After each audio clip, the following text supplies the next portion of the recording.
The Son of Man, he's coming. El Hijo del Hombre viene, pero ¿hallará fe sobre la tierra cuando regrese?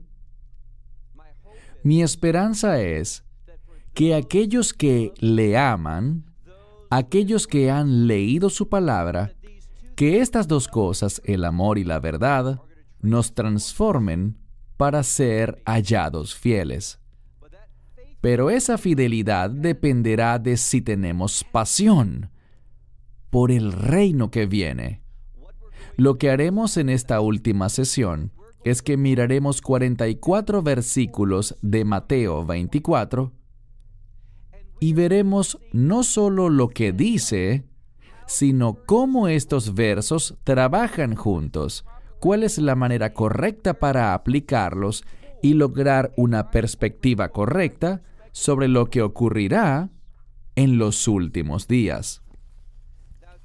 Si lees Mateo 24, inicia con Yeshua en el templo, el cual es un lugar de adoración, un lugar de oración, un lugar de ofrenda. Así que Mateo 24 empieza con una referencia al Mesías, demostrándonos cuán importante es la adoración, cuán importante es la oración, cuán importante es que demos, que seamos personas dispuestas a ofrendarnos a nosotros mismos, ofrendar nuestros recursos para beneficio del reino. En el verso 1, Yeshua sale del templo y dice que se va por su camino, se va solo. Y de pronto, sus discípulos de cierto modo interrumpen esto y se acercan con una declaración.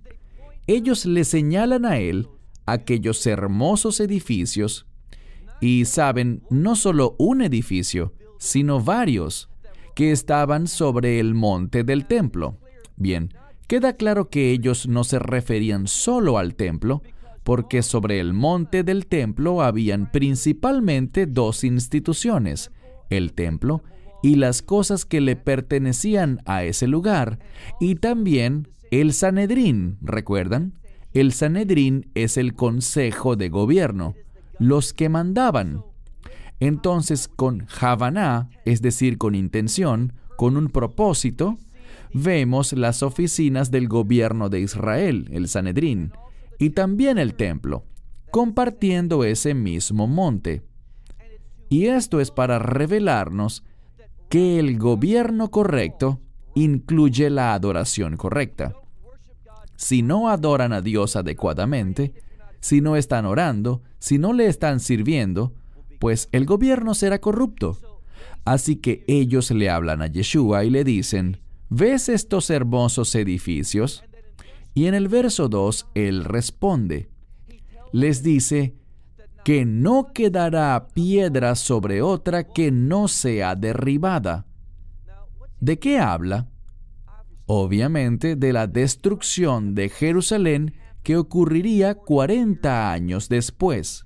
Bien, esto es vital que lo veamos, porque en el verso 2 se habla sobre la destrucción de Jerusalén a manos de Tito. Él está profetizando, está diciendo, esto será destruido, todo lo que ven allí, cada piedra. Les pregunto algo, ¿tuvo razón? Sí la tuvo. Y esto sienta un precedente para nosotros. Esto busca informarnos que así como ciertamente él tuvo la razón con respecto a lo que ocurrió en el año 70 después de Cristo, si él profetizó de manera perfecta ese evento, ¿qué aprendemos? ¿Qué se deriva de esa realidad? Que lo que dijo con respecto al final de los tiempos también será perfecta y acertadamente realizado conforme a sus palabras. Esto vincula esos dos acontecimientos, es una ayuda hermenéutica para darnos la perspectiva y el entendimiento necesarios para interpretar correctamente lo que dirá más adelante. Y luego tenemos el verso 3. El verso 3 muestra un cambio de lugar. Eso es importante porque revela un cambio en el tema sobre el que estaremos hablando. Ya no nos referimos al año 70 después de Cristo, sino que ahora se ubican en el Monte de los Olivos, Inicialmente, de nuevo, era solo Yeshua. El Monte de los Olivos es un lugar importante. En hebreo es conocido rabínicamente como Har HaMishijá, que significa el monte de la unción, Mishijá. Es la misma palabra en una forma diferente de la que obtenemos el término Meshiach o el ungido. Hay una conexión, una identidad que une al Monte de los Olivos con el Mesías. Una de las razones es que sabemos que cuando el Mesías regrese, lo vimos en nuestro estudio anterior. Él ascendió desde el Monte de los Olivos y esos dos ángeles testificaron, una proclamación angelical, que así como Él ascendió desde ese lugar, regresaría de la misma forma. Simplemente confirma Zacarías 14:4. Ahora, tenemos un marco descriptivo del regreso del Mesías. Y los discípulos vienen y le hacen 3 preguntas en el verso 3. Ellos dicen, ¿cuándo sucederán esas cosas de las que acabas de hablar, de la destrucción de Jerusalén? ¿Cuándo será? ¿Cuándo será tu venida? ¿Y cuándo será el final de los tiempos? Al mirar estas preguntas, vemos algo. Ellos vincularon la destrucción de Jerusalén con su venida y con el final de los tiempos. ¿Por qué? Por lo que acabamos de decir. Si eso ocurrió, entonces estas otras 2 cosas, su regreso y el final de este mundo, podemos estar seguros de que también ocurrirán. De la misma manera, lo que pasó en el año 70 después de Cristo, Jerusalén bajo ataque, sabemos por el mismo capítulo 14 de Zacarías y en muchos otros lugares que Jerusalén estará bajo asedio en los últimos días. Es para recordarle a la gente, no se equivoquen como pasó en los tiempos de Jeremías, pensando que porque se trataba de Jerusalén, nada pasaría. No, Jerusalén atravesará tiempos peligrosos hasta el regreso del Mesías. Tenemos el contexto, su regreso y el fin de los tiempos. Verso 4. En el verso 4 hay una advertencia. Si eres sabio, tomarás nota de esta advertencia, porque dice, no dejen que nadie los engañe. En otras palabras, en los últimos días, y veremos esto por ejemplo en el verso 11, lo veremos 2 veces mencionado en este pasaje, que vendrán falsos profetas. Les daré otro verso. Segunda a Tesalonicenses, capítulo 2, verso 11, dice que Dios enviará una fuerte ilusión, es decir, un espíritu de engaño, a este mundo, y si no te has capacitado en profecía, si no estás preparado, si no entiendes los eventos, tiempos y temporadas, lo que ocurrirá y en qué orden, tú serás presa de este engaño. Es una fuerte advertencia. No permitan que nadie los engañe. No dejen que nadie los meta por un camino equivocado. Tomen esto con seriedad. Entonces dice en el verso 5, habrán muchas personas que vendrán en mi nombre. ¿Qué significa eso?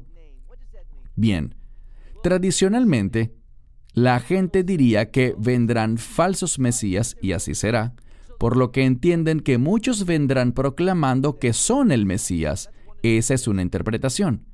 El viernes por la noche conocieron a Gavin, y estábamos hablando hace años en Rumania, y él me decía que una de las formas como podríamos entender esto, y creo que tiene razón, es que no está diciendo aquí, más adelante lo hará, pero aquí específicamente no dice que vendrán personas diciendo que ellos son el Mesías, sino que está advirtiendo sobre personas que se identificarán bajo su nombre. Nombre es sinónimo de autoridad, que habrán quienes vendrán diciendo, yo estoy bajo su autoridad, he sido enviado por su nombre, yo soy creyente como tú.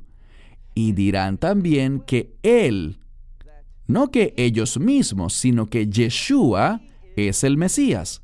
Muchos vendrán en mi nombre diciendo que yo soy el Mesías, es decir, que Yeshua es el Mesías. Y eso está bien.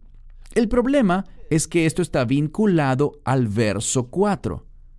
Verán, gran parte de esta fuerte ilusión, gran parte del engaño espiritual, vendrá de gente que dice: yo soy su seguidor, yo creo que Yeshua es el Mesías, yo lo he aceptado. Así que, solo por el hecho de que se vistan como ovejas, tengan cuidado. Hay muchos lobos alrededor nuestro, muchos falsos maestros. Pasemos al verso 6. De nuevo, debemos prestar atención a las claves gramaticales. Y Yeshua está hablando. ¿A quiénes aquí? A sus discípulos. Y él habla en segunda persona, diciendo: ustedes, ustedes, ustedes. Eso es importante, porque cuando lleguemos al verso 16, notaremos un cambio.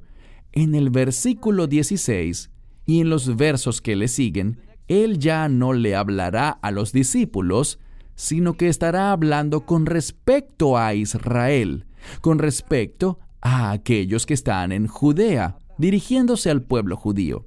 Pero en el verso 6, él estará durante varios versículos hablándole a los discípulos sobre lo que ellos encontrarán. Pero no me refiero necesariamente a esos 12 discípulos, sino a sus discípulos. ¿De qué época? Veremos una transición. Él habla sobre el final de esta era. Él habla sobre su regreso y dice, básicamente, tengan mucho cuidado. Dice aquí que ustedes oirán de guerras y rumores de guerras. Ahora, estas cosas nos hablan de inestabilidad. Vendrá un tiempo de gran conflicto, no solo una guerra aquí y allá, sino guerras y otras guerras en el horizonte. Vendrá un tiempo de gran conflicto políticamente, militarmente, y luego dice, no se alarmen. ¿Por qué? Estas cosas deben suceder. Y luego dice en el verso 7 que van a ocurrir, tu Biblia puede que diga naciones, pero literalmente esta palabra se refiere a un grupo étnico, haciendo guerra contra otro grupo étnico. No necesariamente se trata de países o naciones, sino batallas étnicas. Y por cierto, una asignatura que está creciendo en la universidad, es decir, un curso de estudios que explota de popularidad, es estudios de genocidios. Estos conflictos sucederán no con base en líneas geográficas en un mapa, sino originados en las diferencias étnicas. Vemos esto en África, en Europa, y se tornará peor, peor y peor. También dice en el verso 7 que no solo se levantará un grupo étnico contra otro, sino que también reinos o naciones. Y aquí, en la segunda parte del verso 7, sí están hablando de naciones o países saliendo a la batalla. Así que veremos conflictos sociales, conflictos políticos, veremos guerras, toda clase de inestabilidad. Y se pondrá peor. No solo tendremos este tipo de inestabilidad, sino que también tendremos hambrunas, tendremos pestilencias, enfermedades, que ni siquiera seremos capaces de tratar. Y no solo es que ocurrirán terremotos y hambrunas y pestilencias, sino que todas estas cosas sucederán al mismo tiempo. En otras palabras, lo que vendrá es un caos. Escuchen bien. Él está hablando a los discípulos. Estas cosas no están relacionadas con la ira de Dios. Estas cosas, guerras. ¿Qué dijo Santiago? ¿De dónde proviene el conflicto sobre ustedes? ¿Es Dios quien lo envía? No, es que yo busco mi camino, tú buscas tu camino y allí chocamos. Él dice que vendrán hambrunas y terremotos. ¿Por qué? Si conoces profecía, cuando la tierra no se está comportando bien, se debe a que la adoración no está agradando a Dios. Lo vemos repetidamente. Lee Amós, Joel. Cuando Dios no se complace con la adoración, la tierra lo reflejará.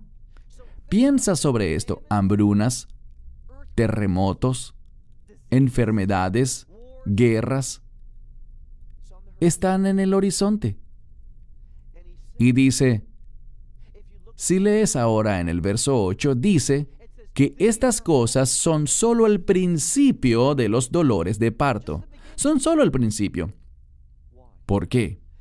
Porque ninguna de estas cosas se relacionan con la ira de Dios.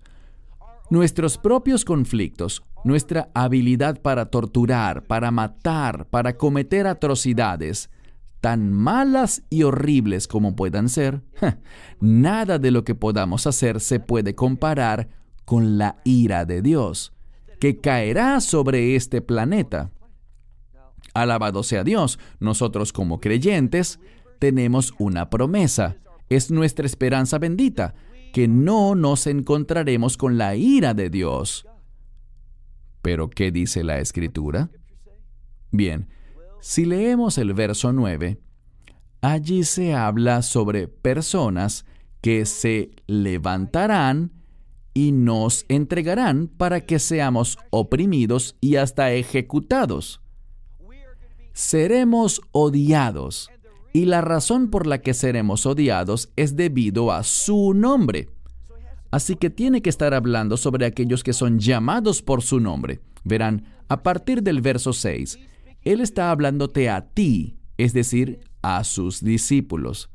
No hay razón ni base alguna para decir que los versos 6, 7, 8, 9 y los demás, hasta el verso 15, no hay razón para decir, oh, esto no aplica para mí.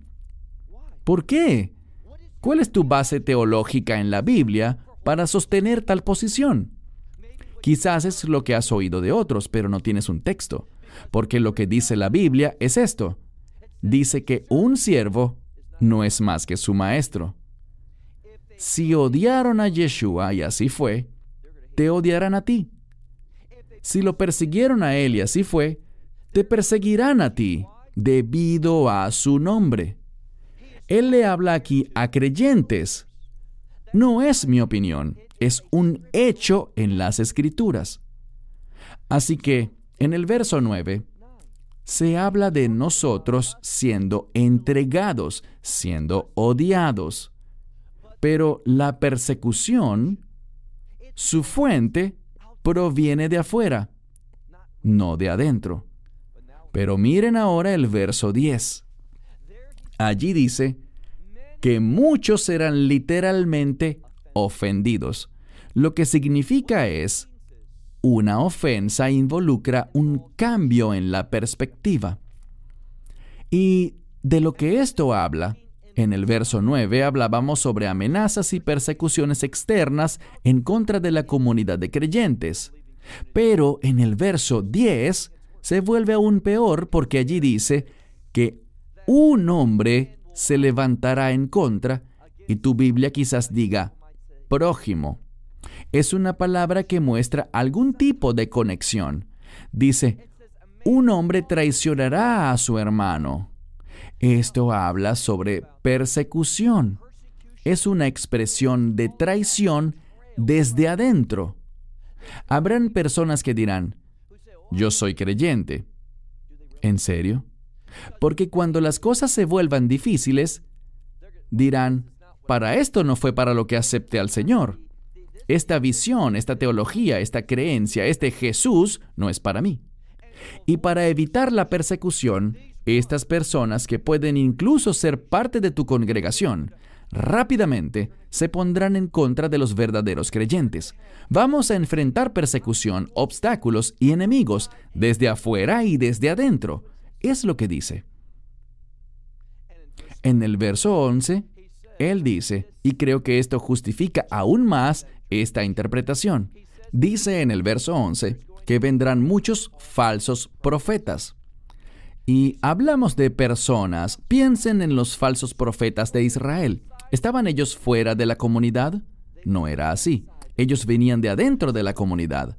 Así que muchos falsos profetas vendrán y engañarán, harán descarriar a muchos.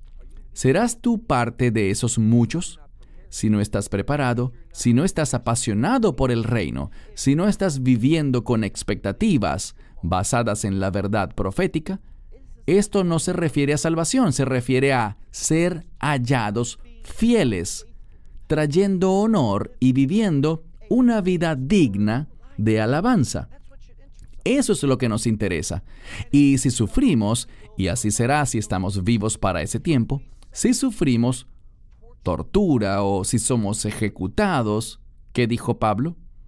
Ninguno de esos sufrimientos se comparan con la gloria que recibiremos. ¿Dónde? En el reino. No se enfoquen en esta era actual, olvidándose así del reino. Permitan que su esperanza de reino, que es segura, no hay nada que dudar al respecto, está establecida por la sangre del Mesías. No dejen que esa esperanza del reino sea afectada por un desvío en la era actual, porque no entendiste, no estuviste pendiente, y de todo esto que hablamos piensas, ¿eso nunca me pasará a mí? Puede que sí, y por cierto, como dije anoche, existe una mayor persecución contra la fe en Yeshua hoy día que el año pasado, 10 años atrás o 100 años atrás. Esto es confirmación de las señales anunciadas. Entonces, dice el verso 11 que vendrán muchos falsos profetas. El verso 12 dice que debido al incremento de la maldad se incrementará. ¿Quién habla allí? Yeshua. Verán, hay individuos. ¿Recuerdan que hablábamos sobre unos herejes que deniegan el reino milenial? Algunos hasta dicen que estamos viviendo el reino milenial hoy en día. Y estas personas, su creencia es que, bien, vamos a ser victoriosos en esta era. No, vamos a ser perseguidos, torturados y ejecutados en esta era. Es lo que dice el Mesías. Ellos piensan que seremos tan exitosos que prepararemos a este mundo para que cuando el Mesías regrese, todo estará a punto, tal como Él lo quiere. Y ellos creen que la iglesia producirá este cambio. No es algo sano bíblicamente. Suena bien, es agradable al oído, está en línea con lo que muchos rabinos enseñan sobre el fin de los tiempos en la actualidad. Pero tal teología viene del infierno. Se origina en los deseos de la gente y no en los deseos de Dios. Así que dice en el verso 12 que habrá un incremento en la maldad. Y esto causará que el amor de muchos se enfríe. ¿Con qué hemos dicho que se asocia el amor? Con la obediencia a los mandamientos de Dios. Pero habrán personas que dirán, quiero obedecer a Dios, pero cuando todo esto empiece a suceder, esta maldad, este espíritu del anticristo, ¿por qué el espíritu del anticristo? ¿Quién es el anticristo? El inicuo o el hombre sin ley.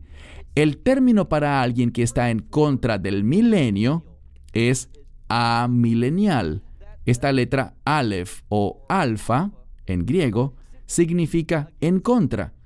Y el anticristo es uno que está en contra del nomos, en contra de la ley. La ley trae orden. No somos salvos por la ley, pero Él se levanta en contra de esto. Y mientras su reino, porque Él tiene un reino, mientras Él intenta hacer su obra aquí, veremos más y más ataques en contra de los mandamientos de Dios. Les daré un ejemplo. Yo soy una persona muy difícil de ofender. Puedes decirme lo que quieras, cualquier crítica. Yo te escucharé, veré si tienes razón. Si es así, haré los ajustes necesarios y si no, lo olvidaré. No me levanto por las noches preocupado por los muchos emails que recibimos con críticas. Por ejemplo, hemos iniciado un estudio con las primeras 8 lecciones Y cuando vuelva, continuaremos este estudio de Génesis. Y allí hice una declaración. La declaración es, quizás es un poco de consejería para ayudarte a avanzar ahora mismo, pero hice esta declaración, según la cual las leyes alimenticias conocidas en hebreo como kashrut, que ellas son espirituales en su propósito y no físicas. ¡Wow! No podrán creer la respuesta negativa que recibí. Y está bien, cualquiera puede estar en desacuerdo conmigo, pero no tienes por qué ser tan odioso. Mi esposa se sonrojó con algunas de las cosas que me escribieron, pero ellos simplemente están expresándose en contra de quién es Dios. Existe ese anti-mandamiento, anti-obediencia. Queremos una gracia barata, una gracia que nos permita hacer exactamente lo que queremos hacer. ¿No es así? Eso es pecado. La gracia no es dada para causar que el pecado abunde. Así que dice en el verso 12, que la maldad, la perversión, se multiplicará y el amor que se relaciona con los mandamientos, el amor de muchos se enfriará. Eso significa que la gente se apartará de la obediencia a Dios. Es lo que busca decirnos. Verso 13. Pero aquel que persevere, literalmente aquel que espere hasta el final, será salvo. Muchas personas extraen de este verso una falsa teología y dicen que la salvación consta de perseverar hasta el final, pero eso no es lo que dice. Este término para salvación, y lo demostraré más adelante, no implica la salvación en el sentido de la redención de los pecados. No se trata de eso. Simplemente busca decirnos que para aquellos que estarán atravesando estas dificultades, habrá un punto final para todo aquello. La salvación, es decir, el reino, llegará. Habrá un final para todas estas dificultades. Así que perseveren, aguanten, esperen por ese final con fidelidad. Y luego llegamos al verso 14. En el verso 14 dice, y el evangelio del reino, me gusta esa expresión, y el evangelio del reino será proclamado en todas las naciones, como testimonio para ellos. Y entonces el fin llegará. Bien, cuando lees Mateo 24, notarás que esta palabra fin aparece varias veces. Si regresas al verso 3, los discípulos dijeron, ¿cuándo será el fin de esta era?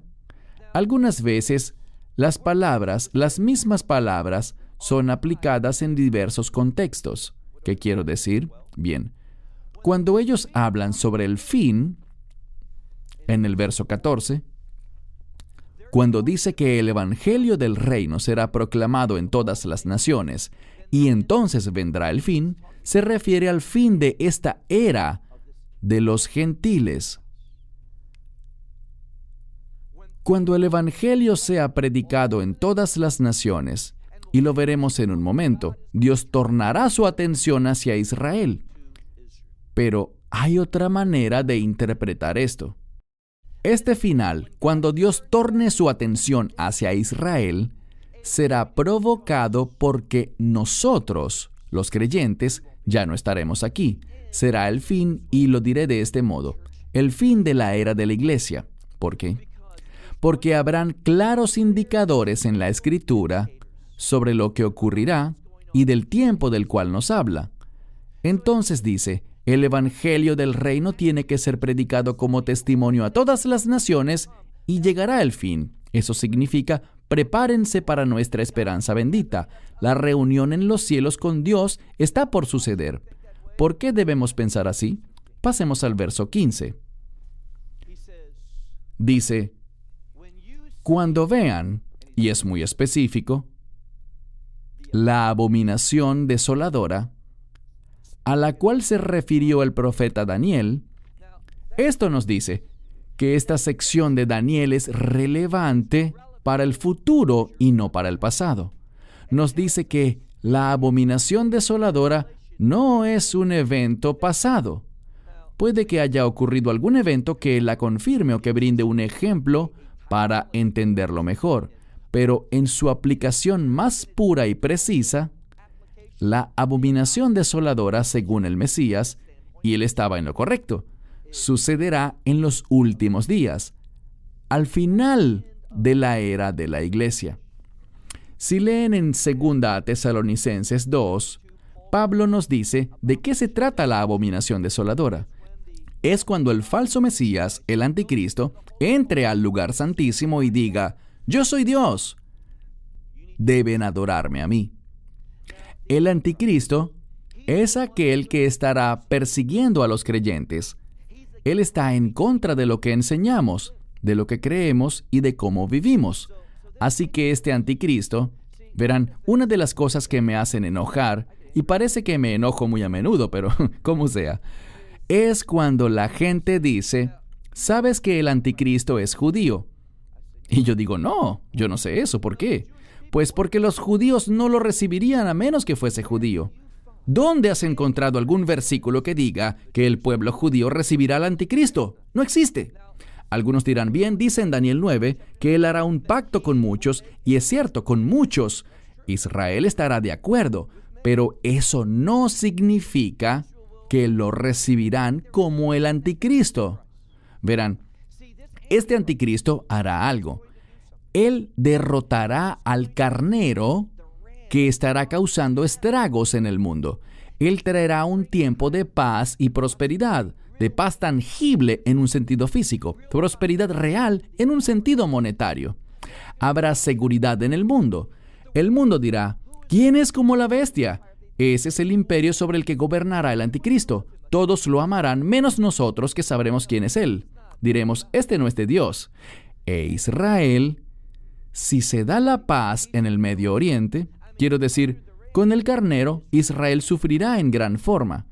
Entonces, ellos estarán dispuestos a llegar a un acuerdo, pero no a un pacto espiritual, sino simplemente a un acuerdo, un tratado.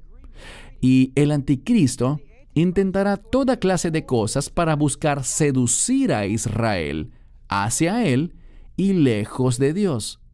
Porque si lo logra, él sabe cuán importante es Israel en el programa de Dios para establecer su reino.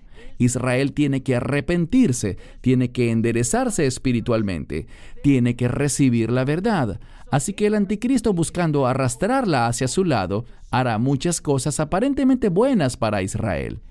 Y él se sentirá confiado, una falsa confianza, pensando que habrá llegado el momento, luego de todo lo que hizo por el pueblo judío, para que lo reciban. Así que entrará allí y dirá: «Yo soy su Dios, soy su Mesías». Esa es la abominación desoladora. Pero Israel le dirá no al anticristo. ¿Cómo lo sé? Bien, simplemente sigamos leyendo. Porque notaremos que hay un cambio en el tema sobre el cual Yeshua empieza a hablar. Pero permítanme decirles una verdad muy importante en este momento. Verán, para entender la revelación de Dios, a veces tenemos que ver: «Oh, esto habla sobre tal evento», y luego descubrimos más al respecto en otra escritura. Pablo, en 2 Tesalonicenses 2, en referencia a nuestra esperanza bendita, el rapto, él nos habla sobre la abominación desoladora y dice que cuando eso suceda, prepárense, porque muy pronto, aunque nadie sabe ni el día ni la hora, pero después de la abominación desoladora que ocurrirá en medio de ese periodo de 7 años, poco después, no sabemos si es horas, días, semanas o meses, no lo sabemos, pero poco después ocurrirán 2 cosas.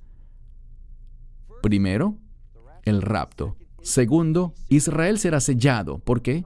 Llegaremos a ese punto.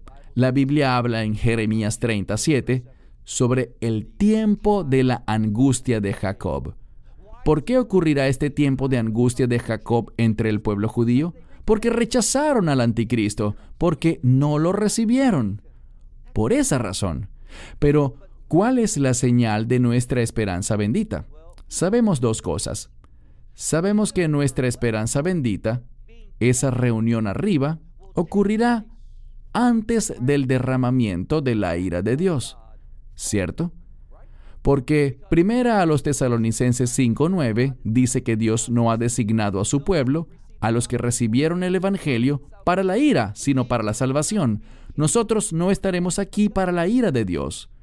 ¿Y qué sabemos de Joel capítulo 2 en español, pero capítulo 3 en la Biblia hebrea? Allí dice que habrá una señal que es una especie de última llamada. Si quieres recibir un cuerpo glorificado, si quieres ser parte de su pueblo de reino, si quieres tomar lugar en la esperanza bendita y escapar de la ira de Dios, entonces debes invocar el nombre del Señor antes de que inicie su ira. La última señal es que el sol se volverá negro, pero ten cuidado, porque hay otra señal de la que hablamos en la que el sol se vuelve negro y las estrellas caen al suelo. Pero aquí está la clave, la luna. Antes de la ira de Dios, Joel habla de esto.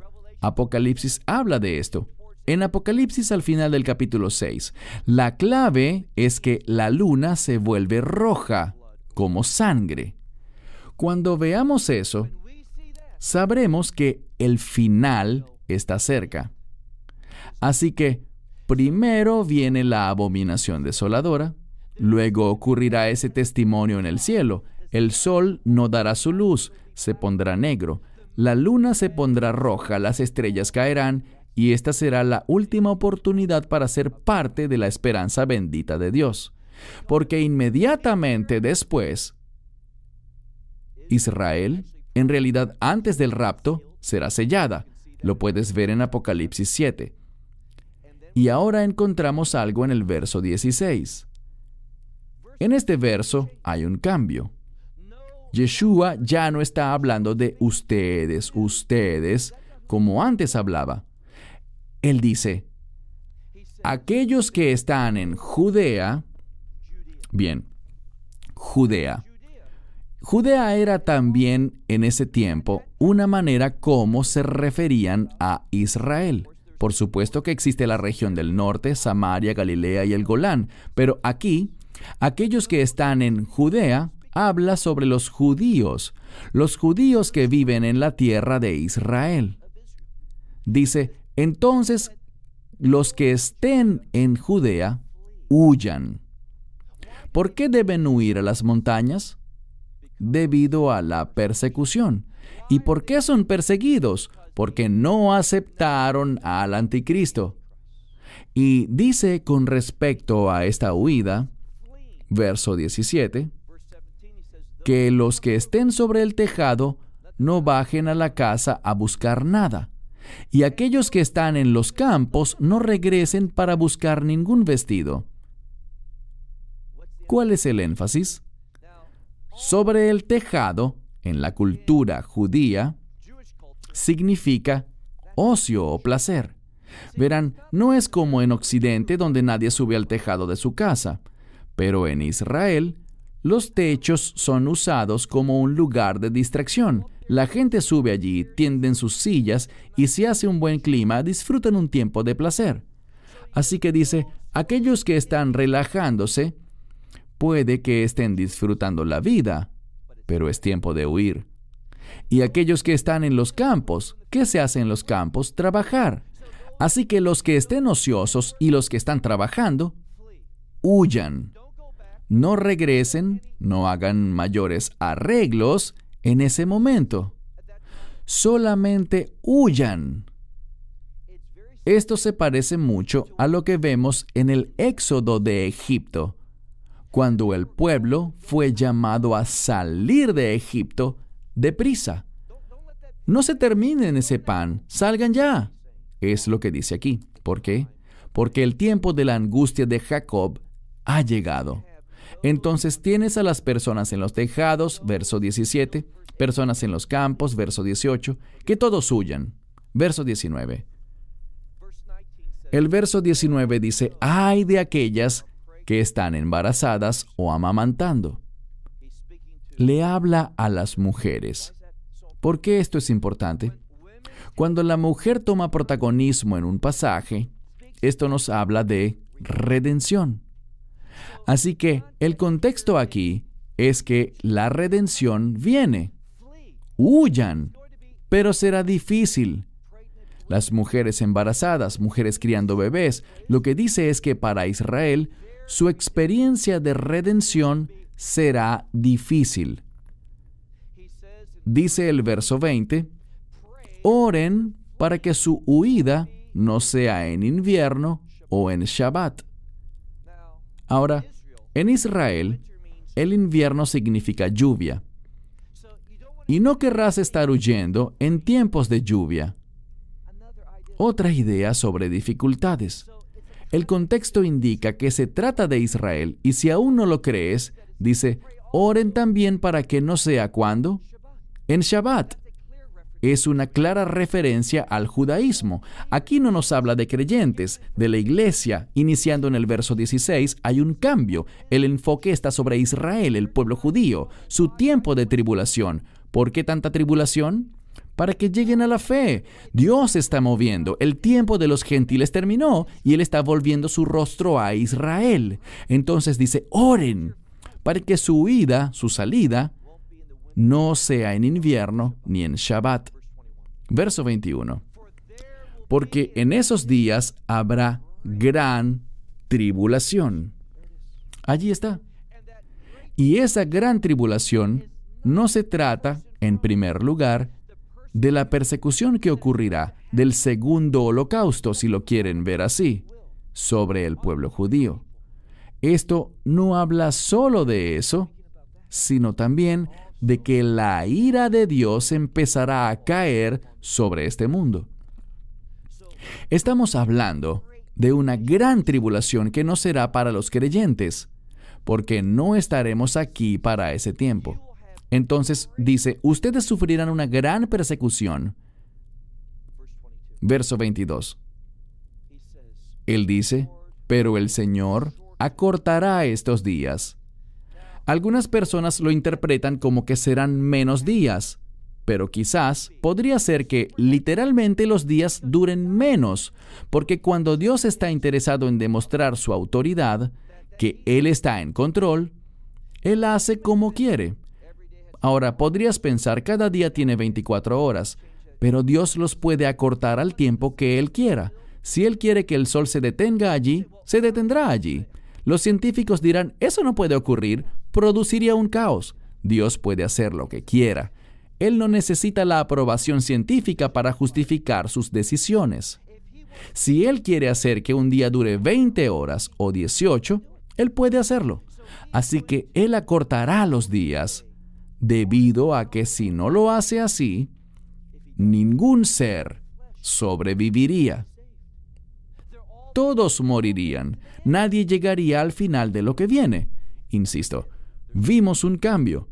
Esta esperanza bendita ocurre antes del verso 16, basado en otras escrituras y en los eventos que él está describiendo aquí. Así que ahora, iniciando en el verso 16, vemos referencias de la segunda venida. Hablamos de la segunda venida, no del rapto, sino de su regreso de vuelta al Monte de los Olivos y en última instancia a Jerusalén. Y dice, a menos de que el Señor acorte los días, nadie sobreviviría. ¿Pero por causa de quién? De los elegidos. Ahora, recibí un email esta semana. Un formidable sujeto, muy amable y decoroso, me hizo sentir bien y todo eso. Y me dice, estoy confundido porque usted dice, en referencia a Mateo 24, que los elegidos son Israel, el pueblo judío. Pero mi pastor, él dice que no es así, que claramente son los creyentes. Realmente no existe un conflicto, porque con todas las citas de las Escrituras que este hombre presenta para justificar su creencia, yo estoy de acuerdo. Pero todas provienen de Pablo, y cuando Pablo habla sobre los elegidos, muchas veces él habla sobre aquellos que pertenecen al reino. Pero Yeshua aquí está hablando sobre Israel. ¿Por qué? Bien, yo le pregunté al hombre, ¿qué enseña tu pastor sobre el rapto? Oh, estaremos fuera de aquí desde el día 1. Y le dije, ¿y no es incoherente que él diga eso? Pero aún quiera aplicar este término sobre los elegidos, que significa escogidos, a la iglesia que está en este momento en medio de esta ira? Debemos ser consistentes. Él dice, ¿quieres decir que pueden haber situaciones en las que la misma palabra tenga más de un significado? Absolutamente, absolutamente. Si estás hablando de dos autores distintos, o incluso si hablas del mismo autor, y te daré un ejemplo en Romanos 9:6. Un hombre escribió esto, Pablo, y dijo, no todo Israel es Israel. ¿Qué quiso decir? Lo he explicado muchas veces. La primera vez que nombra a Israel se refiere al pueblo judío. No todo el pueblo judío es Israel. ¿Qué quiere decir? La segunda vez que nombra a Israel, está hablando de la gente del reino, de aquellos que estarán en el reino de Dios. Dice, no todo judío estará en el reino de Dios. Así que podemos decir lo mismo. No todos los elegidos, es decir, Israel, serán elegidos, serán escogidos. El mismo principio. Aquí en Mateo 24, cuando habla sobre los elegidos, no habla como lo hace Pablo en otros pasajes, sino que habla sobre Israel. Así que a menos de que esos días sean acortados por causa de los elegidos, nadie se salvaría. Y esto solo nos dice cuán precioso es Israel para Dios. Él no ha terminado con ellos. Y ahora avanzamos al verso 23. En el verso 23, Él dice, ellos les dirán a ustedes, aquí está el Mesías, no les crean. Ahora estamos hablando sobre la segunda venida. Y en referencia a la segunda venida, si alguien dice, el Mesías está aquí, espero que esto no se esté refiriendo a ninguno de nosotros, pero para Israel, está hablando aquí al pueblo judío. Si alguien dice, aquí está el Mesías, no le crean. En el verso 24 dice, porque muchos falsos mesías y falsos profetas se levantarán, engañando a muchos, haciendo grandes señales, poderosas señales, que engañarán a muchos. Verso 25. Les he dicho estas cosas. El Mesías dice, se los estoy advirtiendo de antemano. Y cuando empiecen a verlo, deberán tener mayor fe, mayor confianza en la palabra de Dios, si es que no la tienen en este momento. Y luego vemos el verso 26, donde leemos, y si les dicen, aquí está, en el desierto, no salgan. O aquí está, en una recámara secreta, no lo crean. ¿Por qué? Verso 27. Ahora Él está hablando, empezando una sección donde dará una descripción de la segunda venida del Mesías. No habla del rapto, de nuestra esperanza bendita, cuando el Mesías nos reúne en los aires para llevarnos al cielo. Él está hablando ahora de la segunda venida del Mesías, volviendo al monte de los olivos y entonces entrando al lugar santísimo y estableciendo el reino de Dios. Él dice, como el relámpago sale del oriente y se mueve al occidente, tú ves esto. Quiero decir, los relámpagos tienen un encanto que captura la atención de la gente. Así como los relámpagos aparecen en el oriente y se mueven al occidente, así será la venida del Hijo del Hombre. La segunda venida del Mesías será muy visible. No necesitas ir a tal sitio, estar en tal lugar, ni hacer nada especial. Pero mucha atención, porque aquellos que no hayan sido parte de la experiencia del rapto, lo verán muy claramente. Con respecto a su segunda venida, vean el verso 28. Un poco extraño, ¿no es así? Dice, donde esté el cadáver, allí estarán los buitres, o algunos dicen las águilas. De lo que habla es de esas aves que les encanta devorar aquello que está descompuesto y muerto. Y dice, en el tiempo del Mesías, habrán aquellos que se regocijarán, que saltarán sobre la muerte.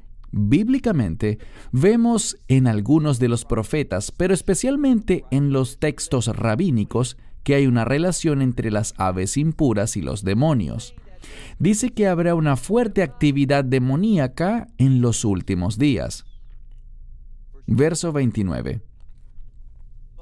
Pero inmediatamente después de esa tribulación, y por cierto, esa tribulación será única. Daniel 12:1 dice que nunca habrá nada como eso antes o después. Es la peor tribulación en la historia. E inmediatamente después de los días de esa tribulación, habrá una señal. Y de nuevo, tengan cuidado, es similar pero no es igual.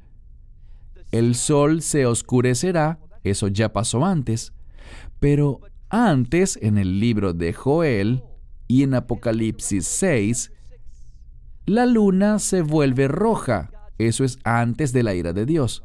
Aquí no hablamos de eso, es una señal diferente, para un evento diferente. Aquí el sol se vuelve negro también, pero la luna no dará ninguna luz. No habrá reflejo, no la verás, se hará negra. Las estrellas caerán y los poderes del cielo colapsarán. Y entonces en el verso 30 dice, ustedes verán la señal de la aparición del Hijo del Hombre. Esa es la señal de la que acabamos de hablar. No se trata del rapto, sino de la segunda venida. No es para nosotros, le habla a Israel. Por esto es que parte de nuestra obra es plantar semillas entre israelitas judíos no creyentes, para que ellos puedan oír estas cosas, de modo que si ellos se presentan allí sin haber llegado a la fe, puedan ver todo esto. Tenemos un amigo, lo vimos en Phoenix, y no sé si Rivka lo tenga con ella ahora mismo, pero ellos publicaron una edición hermosa, con cubierta de piel, 10,000 ejemplares, con la meta de imprimir más, pero la primera edición fue de 10,000 copias, de los 4 evangelios en hebreo, en un estilo que es muy consistente con el judaísmo, buscando regalarlos todos, gratis, totalmente gratis para los que hablan hebreo, para que cuando todo esto empiece a ocurrir, puede que ellos lo vean y puedan entender y empiecen a perseguir la revelación de Dios. El verso 30 dice, entonces se verán la señal de la venida del Hijo del Hombre en el cielo. Y dice, citando las Escrituras, que todas las familias de la tierra lamentarán. Eso viene de Zacarías capítulo 12. Alguien que conozca sobre profecía entenderá que esto es una cita de Zacarías y buscará ese pasaje para obtener una mayor revelación. Dice que el Mesías aparecerá en las nubes, eso es de Daniel capítulo 7, y eso habla sobre la divinidad del Mesías. Entonces el Mesías como Salvador, el Mesías como el divino Hijo de Dios, Él aparecerá con poder y con la gloria de Dios. Es lo que dice Daniel. Lean Daniel 7, versos 13 y 14. Y entonces Mateo 24, 31. Y entonces enviará a sus ángeles a las 4 direcciones de los cielos, con el fin de que ellos reúnan ¿a quiénes? A los elegidos. Eso es lo que dice Isaías en Isaías 11. Es lo que dice Ezequiel en Ezequiel 37. Y lo que dice Jeremías en Jeremías 23 y en muchos otros lugares. Una y otra vez en profecía tenemos una promesa de Dios que Él reunirá a los elegidos. ¿De quién está hablando? ¿De creyentes? No, de Israel, de las ovejas perdidas. Entonces es innegable que en Mateo 24 los elegidos, estos escogidos, son su pueblo del antiguo pacto, con quienes Él seguirá siendo fiel. Él los traerá de vuelta. Y si conoces el pasaje de Ezequiel, Él los traerá de vuelta inicialmente no por la fe, los traerá de vuelta a la tierra con el fin de que ellos lleguen a la fe. Por esto es tan profético el trabajo de Gavin y Karen con su organización para ayudar a los judíos en Europa Oriental a regresar a la tierra. Ese es el espíritu del Mesías. Eso es lo que los ángeles harán. Así que brindémosle algo de ayuda. En el verso 31 vemos esto. La reunión de los exiliados, los elegidos, verso 32. Ahora, hagan una nota mental porque hemos llegado a un final.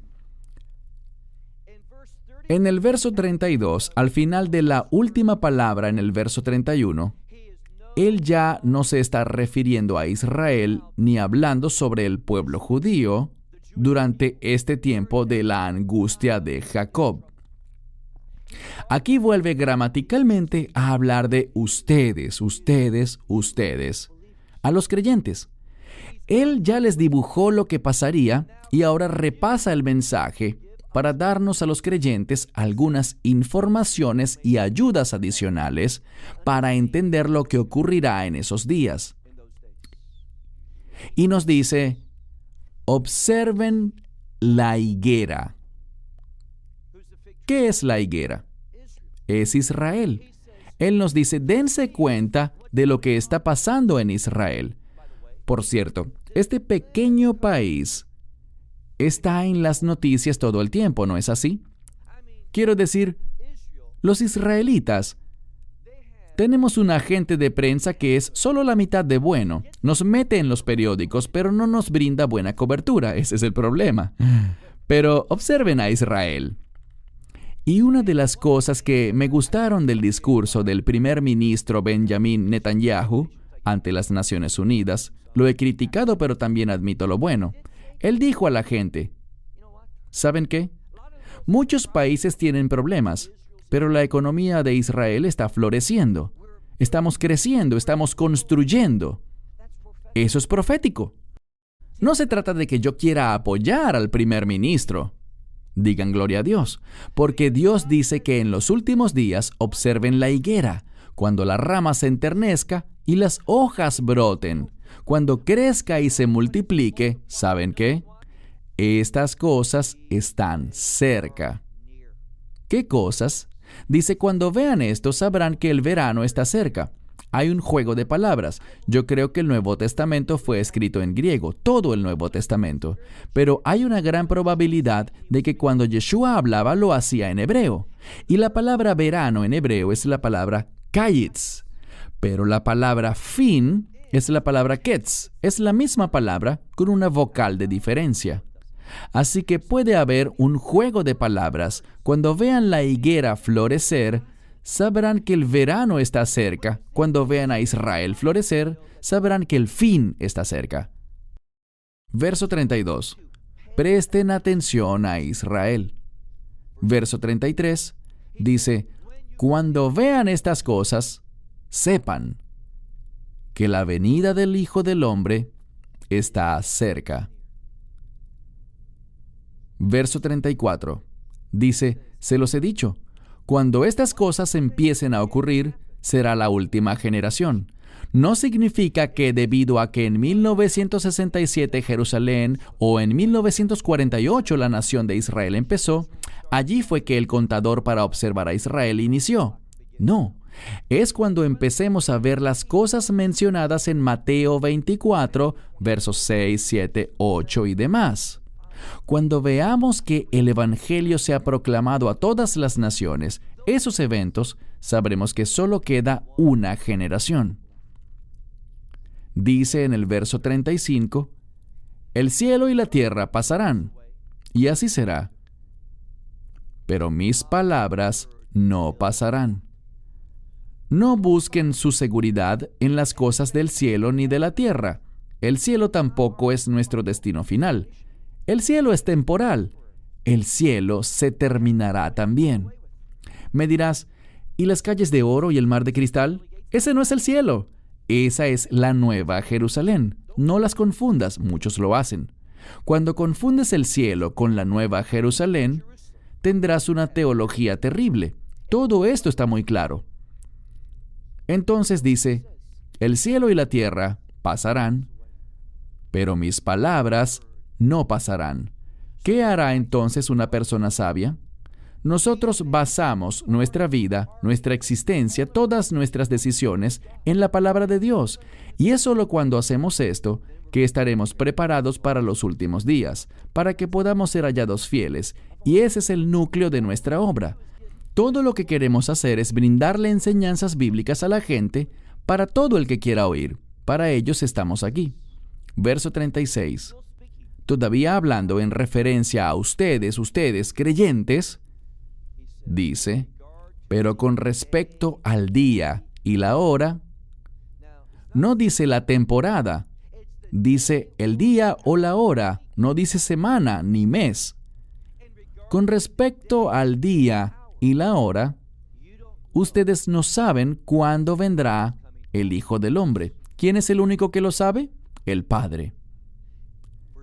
Verso 37. Los versos 37, 38 y 39 conforman una unidad. Recuerden, Él no está hablando primordialmente a Israel, sino que habla con ustedes, con los creyentes, con sus discípulos de los últimos días. Y Él utiliza un concepto, un término, para ayudarnos a entender el evento.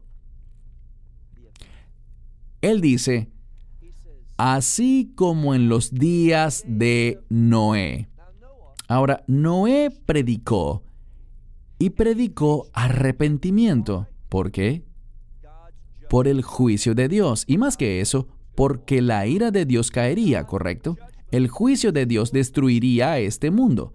Así que ahora tenemos una ayuda hermenéutica, una herramienta para interpretar la Escritura correctamente. Él está hablando sobre los días de Noé y el diluvio que representa la ira de Dios. Así que con los días de Noé quiere indicarnos el tiempo que viene justo antes de la ira de Dios. Aquí no nos está hablando sobre la angustia de Jacob, ni tampoco nos está hablando del tiempo posterior al rapto. Ahora mismo le está hablando a los creyentes, está repasando el tema. Con respecto a la segunda venida, habrán grandes dificultades. Fuego caerá del cielo, aguas, ríos, arroyos, océanos, todo eso será destruido. Todos los árboles, toda la vegetación. Habrán señales que ocurrirán. Lean Apocalipsis 16. Habrá cosas que estarán ocurriendo y capturarán la atención de todos. Quiero decir, la mayoría de la gente morirá. Eso llamará tu atención. Así que, cuando habla sobre los días de Noé, está hablando sobre el periodo de tiempo antes de la ira de Dios. Cuando nosotros los creyentes todavía estaremos aquí. Dice, como en los días de Noé, así será la venida del Hijo del Hombre, es decir, la venida en el contexto de nuestra esperanza bendita, el rapto. Verso 38. Como en los días del diluvio, en los días de Noé, ellos comían, bebían, es decir, estaban tranquilos, disfrutaban la vida, habían fiestas por todos lados, se casaban y se daban en matrimonio. Así que los matrimonios seguirán celebrándose. ¿Qué significa? El enfoque de un matrimonio siempre está en la siguiente generación. Así que cuando vemos matrimonios en la Biblia, una de las cosas a las que se refiere es al futuro. Dice en los profetas, vayan a Babilonia, vayan, tomen esposas, construyan casas, tengan hijos, porque tendrán un futuro allí. 70 años. Así que lo que nos muestra es que la gente estará mirando alrededor y no estarán viendo la ira de Dios. No verán fuego, no verán lo que dice Apocalipsis 16. Este es el tiempo previo a ese momento. Así que antes del rapto, las cosas en el mundo estarán muy normales. De hecho, para el mundo, bajo la administración del anticristo, las cosas estarán muy bien, pero no para nosotros. Ellos no estarán conscientes de esto, pero nosotros sí. Así que, tal como en los días de Noé, ellos comían y bebían, se casaban y se daban en matrimonio. Y luego dice, verso 39. Dice aquí, pero llegó el diluvio, ellos no lo creyeron hasta que las aguas del diluvio llegaron y lo destruyeron todo. Para aquellos que no estudian las profecías, para quienes no están atentos a las señales y los tiempos, le está hablando a los creyentes ahora. De la misma manera que en los tiempos de Noé la gente no estaba preparada, aquellos que no quisieron oír a Noé, un predicador de justicia, de la misma forma el mundo no estará preparado. La iglesia no estará preparada. Solo estaremos listos si escuchamos atentamente las señales proféticas. Verso 40. Dice allí que habrán dos en el campo, uno será tomado y el otro dejado. Esto es de nuevo una descripción del rapto. Esta palabra tomado en hebreo es de la cual obtenemos la palabra lejejá para rapto. Tiene que ver con ser arrebatados. Ese es el significado de la palabra en griego que traducimos como rapto, como sacar de un lugar. Dice, 2 estarán en el campo, uno será tomado y el otro no. 2 mujeres estarán moliendo en el molino, una será tomada y la otra no. ¿Qué quiere decir? El que puedas tener tu parte en la esperanza bendita no se basa en el lugar donde estés, ni se basa en lo que hagas, se basa en la gracia de Dios, se basa en el Evangelio. No es donde estés ni lo que hagas, sino lo que has creído y en quién has creído. Así que uno será tomado y el otro no. Y luego encontramos al llegar a la conclusión de esta sección que dice lo siguiente: con respecto a estos últimos días, ustedes no lo sabrán. Así que dice, manténganse vigilando, porque la hora, ¿ven el cambio? Antes dijo el día y la hora no sabrán. Pero en el verso 42 dice la hora, no el día, sino la hora. Ustedes no sabrán.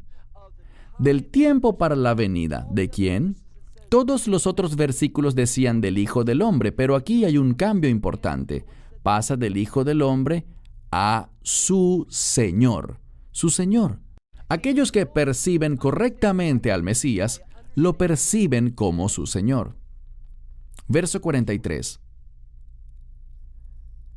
Dice, si el dueño de la casa, si él supiera la hora en la que el ladrón va a llegar, estaría preparado. El ladrón llegará hoy a las 2 de la madrugada. Él estaría listo. Pero si solo sabes que viene un ladrón, pero no sabes cuándo, podría ser hoy, mañana, la semana que viene o el año que viene, no estarías listo a menos que estés listo en todo momento. La única forma como puedes estar listo si no conoces la hora es que estés listo siempre. Y por esto es que el verso 44 dice, estén listos, estén atentos, preparados, vigilen, presten atención, prepárense, porque es lo último que diré. Y estas no son mis palabras, vean las Escrituras. Dice, porque el Hijo del Hombre viene a una hora, literalmente, que ustedes no pueden imaginar, que ustedes no pueden discernir. Entonces podrán saber que está cerca, pero no sabrán la hora. Es imposible. De hecho, dice que Él viene a una hora que no imaginan, que no pueden concebir. Insisto, la única forma es estar listos ¿cuándo? Todo el tiempo. Y la forma como demuestras que estás listo es vigilando, prestando atención, buscando todas estas señales proféticas. Mi esperanza es esta, que de alguna humilde manera nuestro estudio de Mateo 24 te anime, te motive a estar listo para su regreso, para ser una persona con mentalidad de reino, viviendo de acuerdo con el carácter del reino, pues ese es nuestro objetivo. Nos reunimos el viernes, el Shabbat y hoy para estar mejor preparados para lo que ocurrirá, para ser hallados fieles cuando el Mesías venga para reunirnos con Él. to call us to him. Esperamos que te hayas edificado con el mensaje de hoy y lo compartas con otros. Te invitamos a seguir nuestros estudios cada semana por este canal y por el portal de YouTube de Amarás a Israel. También puedes descargar nuestra aplicación móvil gratuita, Mi Estudio Bíblico. Finalmente, para obtener más información sobre nosotros, visita nuestra web amarasaisrael.org, donde encontrarás otras conferencias de Baruch en audio, video y texto. Hasta el próximo programa. Que el Señor te bendiga en Yeshua HaMashiach, Jesús el Mesías, mientras caminas con Él. Shalom desde Israel.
một nhà, điều đó chẳng ngại gần xa. Sóng gió nào cũng sẽ qua, miễn là có em ở đây cùng ta. Nằm ngoan nghe anh vỗ về, vừa tuyệt vời không chỗ chê. I'm lucky man, có được em như là anh chung số đề. I was a playboy, nhưng đó là anh trước đây thôi. Không còn muốn đi đêm, muốn ở nhà cùng em ngắm mây trôi. Tay đang chắp tay, nhìn mắt em lánh đủ say rồi. Đóng chắc trở lại rồi làm gì tiếp theo em sẽ biết ngay thôi.